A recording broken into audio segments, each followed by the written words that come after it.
السلام عليكم أصحابتي قروحda badan waa idin salaam meel walba aad joogtaan maanta maxaa idin wadaa sidee u samaysan kartaa gurigaaga adoo jooga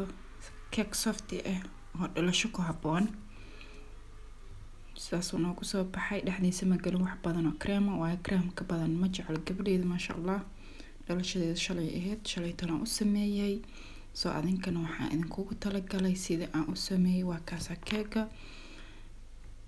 marka sidaan u sameeyay maxaan ka sameeyay wax aad u fudud ka sameeyay wax badan kama sameenin sidaas uu dheer yahay wuxuu ku filan yahay 15 qofood 12 qofood meelahaas ku filan yahay wakna waxaan ka sameeyay 300 gram oo sokor ah 6 xabo oo ukun ah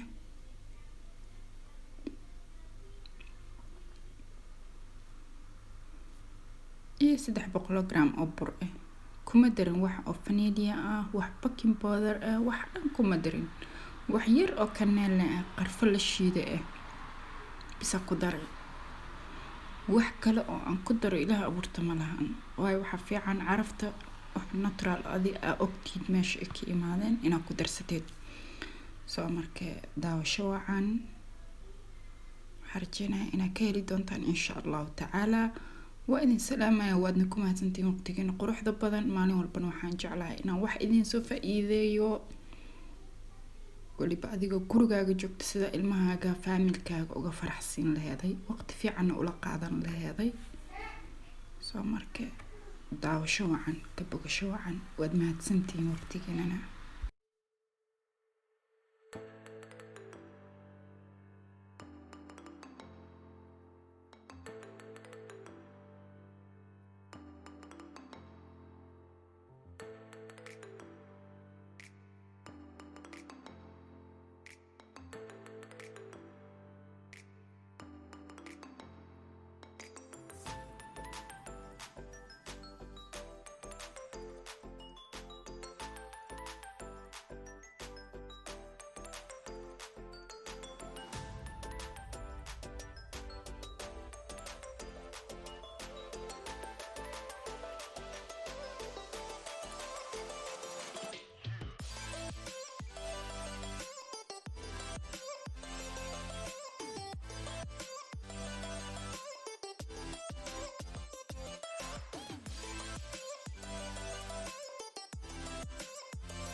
هذا كنا ديار واي إن شاء الله وحكو شو عندنا ويل كاني كبعدنا وحن قلنا دونا فرنا الشوكولاتة إيسي تاعي دكري هذا بقولي 60 حين كجر دون تاع 45 دقيقة إن شاء الله تعالى وكنا هاد ويل كي أكوسو شوي وديار فرنا هورك جنينايا kadibna waan kasoo baxsan doonaa 45 daqiiqo kadib hadduu allah wadala karaani noqdo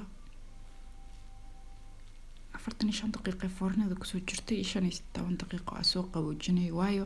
marka foornada saas uga soo saarto hore lagama furi karo way jajabaysaa way kulushahay maasha allah quruxa kusoo baxday warqadii koraa ka furaya marka maasha allah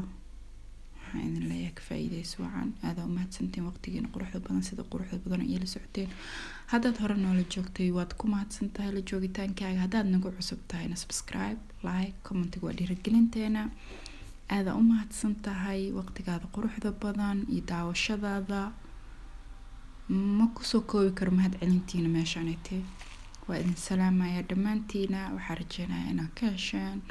adinkana aad baroobeen doontiin insha allahu tacaala assalaamu calaykum waraxmatullaahi wabarakaatu